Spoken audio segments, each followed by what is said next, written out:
మొత్తానికి నిన్న కింద మీద పడి పాకిస్తాన్ బంగ్లాదేశ్ని 11 రన్స్తో ఓడించారు. దీంతో India Pakistan Asia Cup final confirmed. In the history of Asia కప్లో for the first time India Pakistan final జరుగుతుందంట. And also India test team announce చేశారు ఫైనలీ వెస్టిండీస్ సిరీస్ గురించి. మరి ఎవరు ఉన్నారు ఎవరు లేరో ఇన్ డెప్త్ అనాలిసిస్ చేద్దాము. అండ్ ఆల్సో ఇవాళ ఇండియా శ్రీలంక మ్యాచ్ ఉంది. మరి ఈ మ్యాచ్లో అన్న గౌతమ్ గంభీర్ బ్యాటింగ్ ఆర్డర్ సరిగా పంపిస్తాడా ఏమంటారు అన్ని డిస్కస్ చేద్దాం ఈ వీడియోలో.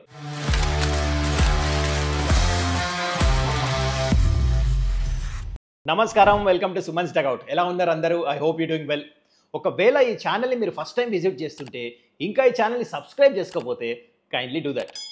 సో నిన్న పాకిస్తాన్ మొత్తానికి కింద మీద పడి బంగ్లాదేశ్ని 11 రన్స్ అయితే ఓడించారు. అంత ఈజీగా లేదా మ్యాచ్. ఇన్ఫ్యాక్ట్ పాకిస్తాన్ వేరే ఫస్ట్ బ్యాటింగ్ చేస్తూ 49 for 5. Can you imagine?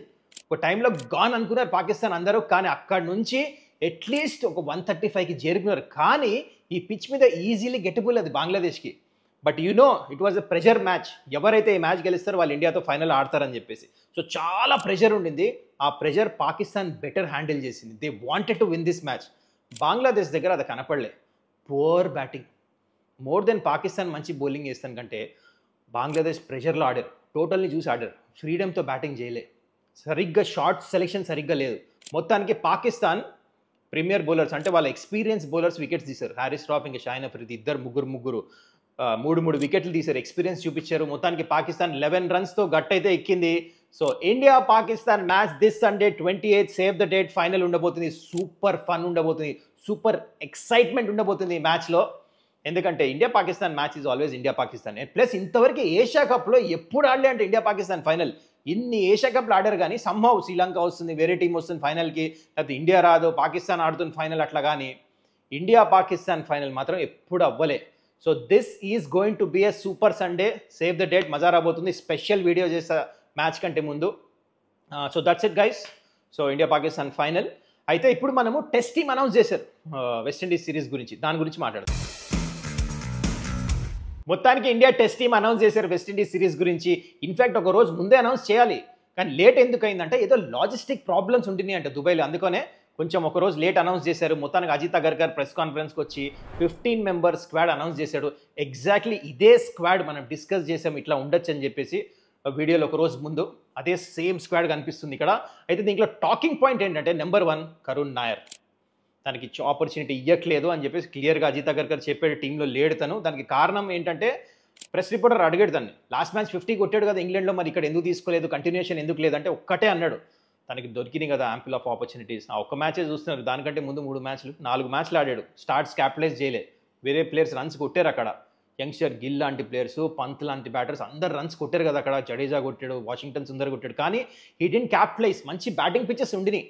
So you can't say anything. Senior player at the age what Karun Nair ఉన్నాడో పర్ఫార్మెన్స్ చేయాల్సింది. కానీ ఎనీవేస్ తనకి ఆపర్చునిటీ ఇవ్వలేదు. I feel that is right also. ఎందుకంటే ఇండియాలో చాలా కాంపిటీషన్ ఉంది, చాలామంది యంగ్స్టర్స్ ఉన్నారు. So they are looking ahead. Plus ఇది హోమ్ సిరీస్ కూడా. సో అందుకనే తన ప్లేస్లో ఎవరికి ఆపర్చునిటీ దొరికింది? దేవ్దత్ పడికల్. మనం డిస్కస్ చేసినట్టే ఆస్ట్రేలియా అయితే బ్రిలియంట్ 150 కొట్టాడు తను రీసెంట్లీ.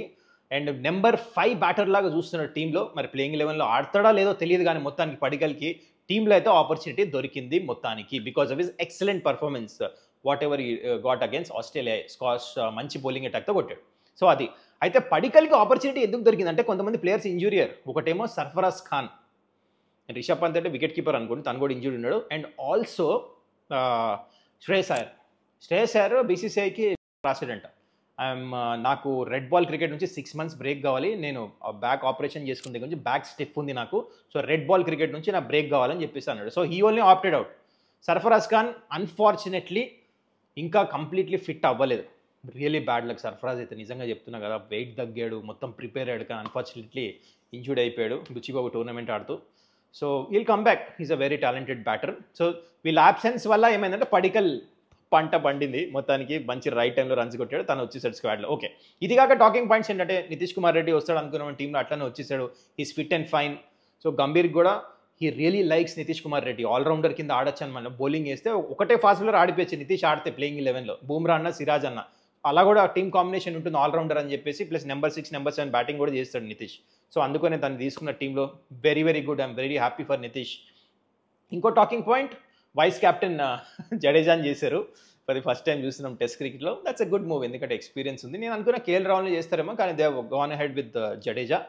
అండ్ అది కాక ఇంకో పాయింట్ అంటే బూమ్రా కూడా ఉన్నాడు టీంలో. అండ్ అజిత్ అగర్కర్ అయితే ప్రెస్ కాన్ఫరెన్స్ క్లియర్గా చెప్పాడు, అన్ని మ్యాచ్లు ఆడతాడు బూమ్రా.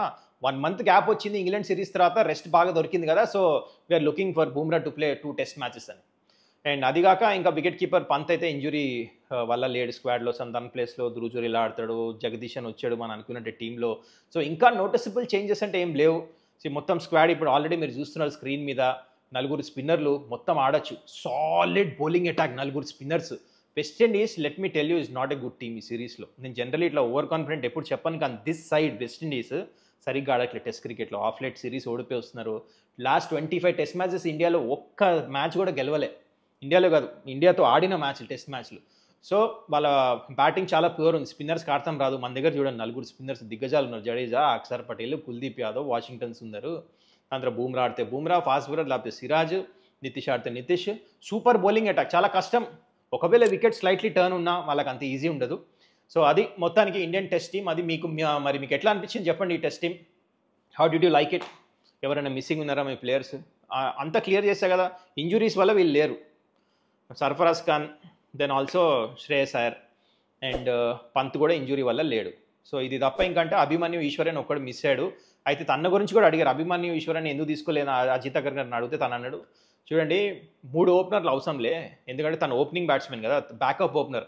అబ్రాడ్లో అయితే తీసుకెళ్తాం అక్కడ, కానీ ఇక్కడైతే ఏమైనా ప్లేయర్కి అయినా ఇక్కడే వేరే స్టేట్లో ఉంటే తనని ఫ్లై చేసి ఇమీడియట్ మ్యాచ్ అయితే ఆడచ్చు. అందుకని స్క్వాడ్లో పెట్టలే, కీపర్ అవసరం మనకి, అందుకని ఎక్స్ట్రా వికెట్ కీపర్ని పెట్టారు. సో దట్స్ వై అభిమన్యు ఈశ్వరన్కి దొరకలే chance. So that is it about the test team. ఇప్పుడు మనం ఇండియా శ్రీలంక గురించి ప్రివ్యూ మాట్లాడదాం. చలో కమాన్. ఇవాళ ఇండియా శ్రీలంక మ్యాచ్ మళ్ళీ దుబాయ్లోనే ఆడుతున్నారు. అయితే this match is a dead rubber, ఎందుకంటే Sri Lanka already out of the tournament, India Pakistan ఫైనల్కి చేరిపోయారు. So this is a match where India experiment చేయొచ్చు అనమాట. అందుకని నేను ప్లేయింగ్ 11 వేయట్లే, బోత్ ద టీమ్స్ ఏమైనా ఆడిపించచ్చు. గంభీర్ ఇన్ఫ్యాక్ట్ ప్లేయింగ్ 11లో చాలా మార్పులు చేస్తాడేమో ఈ మ్యాచ్లో. ఎస్పెషల్లీ లాస్ట్ మ్యాచ్ చూసాం, బ్యాటింగ్ ఆర్డర్లోనే చాలా మార్పులు చేశారు. అయితే let's talk about first conditions. 170 is a good score, మనకు తెలుసు. ఫైనల్ కూడా ఇదే గ్రౌండ్లో ఆడుతున్నారు కాబట్టి ఇది ప్రిపరేషన్ మ్యాచ్ లాగా ఇండియా యూజ్ చేయాలి. అయితే ఇక్కడ టాస్ గెలిస్తే నాకు అనిపిస్తుంది India they should look to bat first. Actually second batting చెయ్యాలి టాస్ గెలిస్తే, కానీ టెస్ట్ చేయాలి మనం. You have to test ourselves. ఒకవేళ టాస్ ఓడిపోయి ఫైనల్లో ఫస్ట్ బ్యాటింగ్ వస్తే ఇండియా ఎలా ఆడతారు, ఎందుకంటే పిచ్ ఫస్ట్ బ్యాటింగ్ చేసినప్పుడు దుబాయ్లో అంత ఈజీగా లేదు. సో ఆ ఎక్స్పెరిమెంట్ చేయాలి. నేను ఇంకోటి స్కోప్ ఆఫ్ ఇంప్రూవ్మెంట్ ఇండియాకి ఏంటంటే బ్యాటింగ్లో ఎస్పెషలీ నాకు సూర్యకుమార్ యాదవ్ బ్యాటింగ్లో రన్స్ కొట్టకలే. క్యాప్టెన్సీ మంచి చేస్తున్నాడు. From the time is become captain, మీరు చూడండి నోటీస్ చేయండి, కన్సిస్టెంట్గా తను రన్స్ కొట్టకలే. ఎస్ పాకిస్తాన్లో 40 రన్స్ కొట్టాడు, అది మినాయిస్తే ఎక్కువ రన్స్ కొట్టలే. దాని తర్వాత శివం డూబే ఆల్సో బ్యాటింగ్లో స్ట్రగుల్ అవుతున్నాడు. బౌలింగ్ మంచిగా చేస్తున్నాడు కానీ బ్యాటింగ్లో లాస్ట్ మ్యాచ్ కూడా పైకి వచ్చాడు కానీ కొట్టలేదు, దానికంటే ముందు కూడా కొంచెం స్ట్రగుల్ అయ్యాడు. And also number 3 Akshar Patel bowling. Batsmen తను కొడుతుంటే మంచి లెంత్ వేయలేకపోతున్నాడు. అంటే ఒక వికెట్ తీసి లాస్ట్ మ్యాచ్ కూడా పర్వాలేదు డీసెంట్గా వేసాడు, కానీ అయినా ఈ కెన్ డూ మచ్ బెటర్. ఈ 3 థింగ్స్లో డెఫినెట్లీ ఇంప్రూవ్ చేయాలని చెప్పేసి అనిపిస్తుంది, ఎందుకంటే ఇదే మ్యాచ్ ఇండియా ఎక్స్పెరిమెంట్ చేయొచ్చు. And one more important talking point ఏంటంటే బ్యాటింగ్ ఆర్డర్ లాస్ట్ మ్యాచ్ అయితే పంపించారు కదా, I think that was not at all acceptable నాకైతే. ఎందుకంటే బంగ్లాదేశ్తో ఎప్పుడైతే మ్యాచ్ ఆడారో, ఓకే నెంబర్ 3 శివం డూబే వచ్చాడు, స్పిన్నర్ వేస్తున్నాడు, ఓకే ఫైన్ కొట్టాలి, నెంబర్ 3 పంపించాడు పైకి, అంటే దాంట్లో లాజిక్ ఉంది. కానీ దాని తర్వాత బ్యాటింగ్ ఆర్డర్ ఏంటి, సంజు శాంసన్ అక్షర్ పటేల్ తర్వాత, దానికంటే ముందు మ్యాచ్ స్ట్రగుల్ అయ్యాడు. తనకు ఆ ఇంపార్టెంట్ మ్యాచ్ కదా, ఇప్పుడు ఫైనల్లో ఇదే బ్యాటింగ్ ఆర్డర్ చేంజ్ చేస్తారా మీరు? చేయరు కదా. మరి ఇన్ని మార్పులా ప్లేయర్స్ కాన్ఫిడెన్స్ తగ్గిపోతుంది. ఇన్ని మార్పులు చేయకూడదు. చూడండి మీరు ఏదైనా చేసి ఇప్పుడు మ్యాచ్లు గెలుస్తారు ఈ ఏషియా కప్లో, ఎందుకంటే ఏషియాలో వేరే టీమ్స్ ఇక్కడ ఉంటే ఇండియన్ టీం ఇక్కడ ఉంది స్టాండర్డ్. సో ఇప్పుడు ఏం చేసినా గెలిచిపోతారు మ్యాచ్. కానీ this is not the right thing to do అనిపించింది బ్యాటింగ్ ఆర్డర్లో.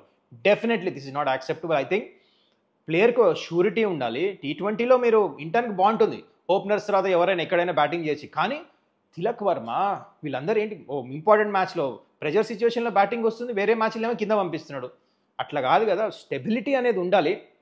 మేబీ 1 ఆర్ చేంజ్ చేయొచ్చు, లెఫ్ట్ హ్యాండ్ స్పిన్నర్ వేసినప్పుడు లెఫ్ట్ హ్యాండర్ అట్లా, కానీ మరీ సంజు శాంసన్ని అట్లా అక్షర్ పటేల్ తర్వాత పంపిస్తాము, డెఫినెట్లీ క్వశ్చనబుల్ ఇది. మరి దీని గురించి మీరేమంటారు కింద కమెంట్ చేయండి.